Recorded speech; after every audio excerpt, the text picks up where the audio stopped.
Bonsoir à toutes et à tous. On démarre cette session d'information avec la tournée nationale d'appréciation des actions du gouvernement du Bénin au profit du secteur agricole et nous sommes à l'étape de l'OCOSA, la délégation de la Chambre d'agriculture du Bénin face aux acteurs du monde agricole de l'OCOSA fait le bilan des réalisations du gouvernement dans le secteur depuis 2016. Occasion saisie également pour recueillir les attentes de la population. Point de la rencontre avec Évariste Zomohon et Samira Tchabimani. Aucune filière n'a été laissée pour compte dans la commune de Lokossa, d'après les premiers acteurs du monde agricole conviés à la rencontre d'appréciation des actions du gouvernement au profit du secteur au niveau de l'Agence territoriale de développement agricole. Pôle 7. Nous avons bénéficié d'abord au niveau de la filière ananas, du dessouchage labour-plantation. Nous avons la filière aquaculture qui vient. Les acteurs de la filière œufs de consommation ont aussi bénéficié de poussins pontes d'aliments subventionnés et des vaccins. La filière viande, on a eu le procès qui nous a accompagnés. Palmier à huile, une des filières phares. Les producteurs de manioc aussi ont bénéficié d'appui. La filière maraîchage, la plus grande dans la commune, mise en place des semences, de l'engrais. Les filières maïs et riz ont bénéficié aussi de semences et d'engrais. Les pistes qui ont été aménagées. Hormis les difficultés de mise en place des intrants spécifiques pour certaines spéculations de fixation de prix et de stockage soulevées, la Chambre nationale d'agriculture, de même que les fêtières et organisations paysannes, décernent un satisfecit au gouvernement du président Patrice Talon. Nous sommes très contents pour l'assise. Chacun d'eux a pris la parole pour quand même citer quelques éléments qui nous manquent. Nous sommes comme leurs députés pour tout ce qu'il faut décider au niveau du monde agricole. Il va falloir que nous acceptons de travailler ensemble. Et c'est ce qui est difficile pour notre communauté. Nous allons rater le coach du développement agricole. Nous devons fédérer nos énergies pour que l'accompagnement de l'État puisse aller vers nos différentes organisations, ce qui serait salutaire pour chacun de nous. Un rapport sera déposé au chef de l'État à l'issue de cette rencontre d'appréciation des actions du gouvernement au profit du secteur agricole qui se tient dans les 117 communes du pays. Dans la colline, l'association béninoise pour la promotion de la famille a tenu ce week-end à Savalou sa 29e Assemblée générale nationale. La rencontre aux allures d'une reddition de comptes a permis aux responsables de l'institution de faire le bilan des actions menées et de se projeter sur celles à venir. Il s'agit de renforcer les stratégies de pérennisation des acquis de l'institution en matière de planification familiale et pour mieux répondre aux besoins des communautés. Le point, c'est avec Pierrette Adayossi. C'est dans un esprit de convivialité et d'engagement social que s'est tenue la 29e Assemblée générale nationale de l'Association béninoise pour la promotion de la famille. Les attentions se sont focalisées sur l'autonomisation et la résilience comme levier pour bâtir une association forte. En dépit des bons résultats, l'association veut intensifier ses actions en santé sexuelle et reproductive en faveur des communautés. Nous pouvons être fiers de ce que nous avons accompli jusque-là, mais il est évident qu'il reste encore beaucoup à faire. Notre association doit continuer à se renforcer pour devenir un pilier de l'autonomisation des familles au Bénin, une référence plus que jamais en matière de promotion de la santé sexuelle et reproductive. Notre résilience et notre capacité à innover seront nos principaux alliés dans ce cheminement. Je voudrais saluer donc l'engagement sans faille des volontaires et des personnes ressources de la BPF qui chaque jour œuvrent pour la promotion du bien-être des familles au Bénin. Cette 29e assise marque également une étape décisive dans la vie de l'institution. La BPF s'installe dans les collines, ce qui fait passer ces régions à 7. Une preuve supplémentaire d'engagement et de plus d'autonomie. Cette décision, fruit d'une longue réflexion et d'un travail acharné, témoigne d'une solide volonté collective de rendre l'association plus forte, plus indépendante et mieux adaptée aux besoins des populations locales. En tant que bureau de coordination, nous nous engageons à travailler ardemment, à surmonter les obstacles et à saisir les opportunités. Si la BPF n'existait pas, il fallait la créer. Quand on sait le rôle que ça joue dans les communautés, les conseils que ça apporte à nos communautés. Aussi, je voudrais réaffirmer le soutien indéfectible de la préfecture d'Assam à toutes les actions que vous entreprendrez au quotidien pour améliorer les conditions de vie des couches de notre pays et du département des Collines. À cette assemblée générale, les participants ont dressé le bilan des actions passées. Le gouvernement met fin aux difficultés d'évacuation des malades et femmes enceintes du département des Collines vers les centres références. Les différentes zones sanitaires de la localité viennent de bénéficier de nouvelles ambulances. La cérémonie de remise des matériels roulants s'est déroulée à l'hôpital de zone de Dassazoumé. Ce sont en tout 12 ambulances de type 4x4 toutes neuves qui sont offertes aux zones sanitaires du département des Collines à raison de 2 par localité. Les communes de Bonté, Dassazoumé, Glazoué, Ouessé, Savé et Savalou sont les bénéficiaires. Grâce à ces moyens roulants, ces formations sanitaires pourront désormais assurer dans de bonnes conditions la prise en charge des malades. Donc les ambulances qui sont mises à notre disposition aujourd'hui sont venues à point nommé pour régler les problèmes de référence, contre-référence et nous permettre de sauver les vies, notamment les femmes enceintes, les femmes en travail d'accouchement, les accouchés, les nouveau-nés et toute autre situation d'urgence, notamment les cas de traumatisme.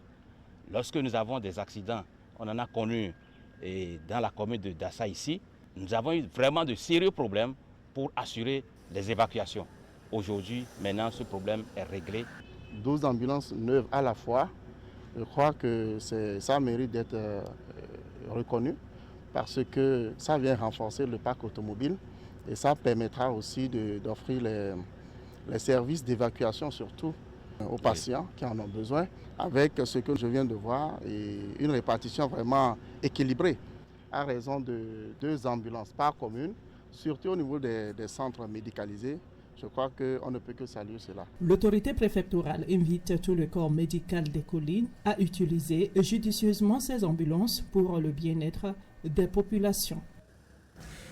Des résolutions et recommandations sont attendues à l'issue des 48 heures de travaux à Kandi et c'est à la faveur de la tenue de la 8e édition de la journée de l'inspecteur de l'enseignement du premier degré dans le département de la Liborie. Plusieurs points sont inscrits à l'ordre du jour. Suivons le point avec Judikaël Ayena et Ousmane Babarapé. Les inspecteurs de l'enseignement du premier degré en journée de réflexion. Ce rendez-vous de Kandi s'inscrit dans le cadre des manifestations tournantes annuelles et vient à point nommé. Nous avons beaucoup de défis à relever. Il y a l'accès qui continue de poser problème chez nous.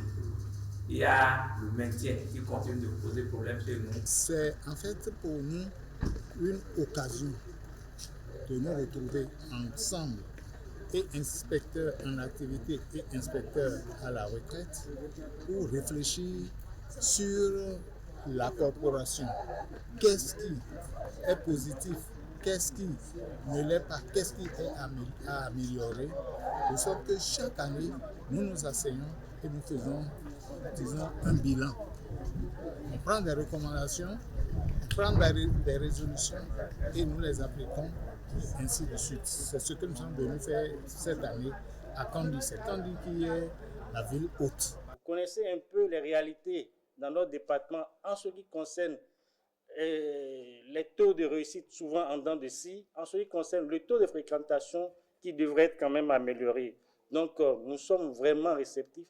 Je ne doute pas un seul instant que de par votre position privilégiée, vous ferez en sorte que l'école de notre pays et surtout pour le département de la Liborie puisse devenir cet épicentre à même de transformer chacun des enfants qui l'accueillent pour le muer en un vrai ouvrier de développement et du droit. J'ai la pleine conviction que dans l'accomplissement de ce contrat tacite, vous ne faillirez guère. Cette 8e édition, démarrée par une minute de silence, a été marquée également par une caravane.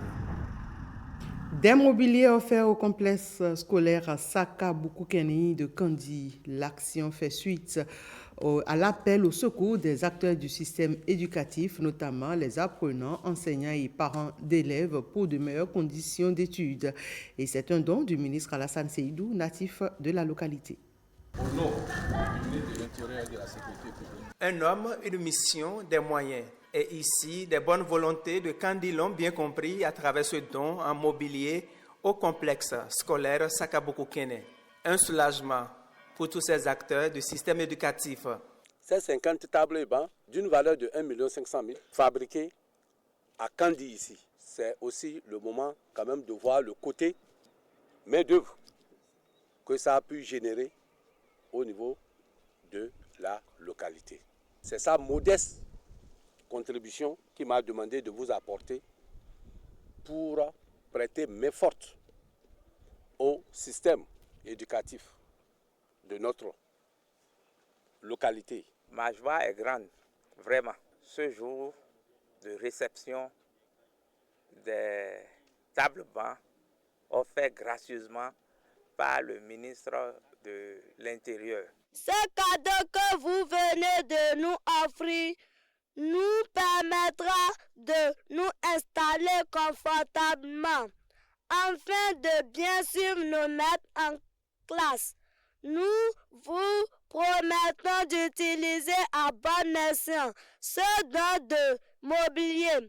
Monsieur le ministre, nous avons dans nos classes des effectifs pléthoriques. Dans toute la commune, les doigts du ministre seuls ne peuvent boucher la jarre trouée de l'éducation. Nous prions toutes les bonnes volontés ayant l'esprit du partage, l'amour des enfants et du développement de la commune de Kandi à boucher les trous de la jarre avec Monsieur le ministre. Monsieur le ministre, une fois encore, nous vous remercions de votre générosité. La liste des donateurs reste donc ouverte pour d'autres apports. Nous sommes toujours dans le milieu de l'éducation et plus précisément cette fois-ci à l'université de Parakou et c'est la fondation BGFI Bank qui fait don d'équipements de plus de 30 millions pour contribuer à la formation des jeunes. Une cérémonie officielle de remise de dons s'est déroulée dans l'enceinte de l'université ce lundi. De l'équipement au profit de l'université de Parakou, le geste vient de la fondation BGFI Bank. Mobilier, pupitres sonorisés et 12 ordinateurs, le tout pour un montant de plus de 30 millions. La Fondation s'emploie à soutenir les projets ayant un impact durable sur nos communautés avec une priorité claire, l'éducation et la formation, piliers du développement humain et social. Le projet qui nous rassemble ici a pour objectif principal d'améliorer les conditions d'apprentissage des étudiants de l'université de Parakou. Nos remerciements les plus sincères à la BGFI Bank pour son engagement et son soutien à l'éducation supérieure à travers l'équipement de ce magnifique amphithéâtre B. Ce nouvel espace doté d'équipements modernes vient de répondre à un besoin criard de notre université. L'équipe rectorale se réjouit de cette action sociale de la fondation BGFI Bank. Alors, BGFI mérite notre remerciement parce qu'en s'engageant avec nous, en acceptant notre demande d'appui, la banque nous montre qu'au-delà des questions de profit, elle a une identité citoyenne, une identité qui permet d'être utile au développement autrement en apportant son soutien aux organisations partenaires. La Fondation s'engage à ne pas s'arrêter en si bon chemin et à maintenir son soutien dans l'éducation des jeunes. C'est tout pour ce 19h. Merci de l'avoir suivi.